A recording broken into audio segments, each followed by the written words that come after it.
390 400 400 কাকা দিয়েছো 400 400 405 45 45 45 45 কি বলবে 45 400 টাকা 400 বলে না ছোট কাপড় পুরোটা দেবো দুটো করো বলো 370 370 370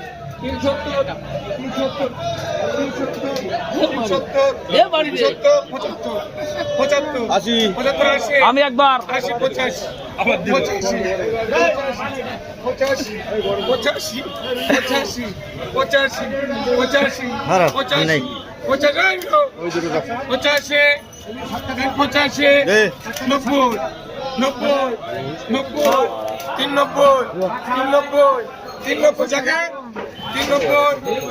390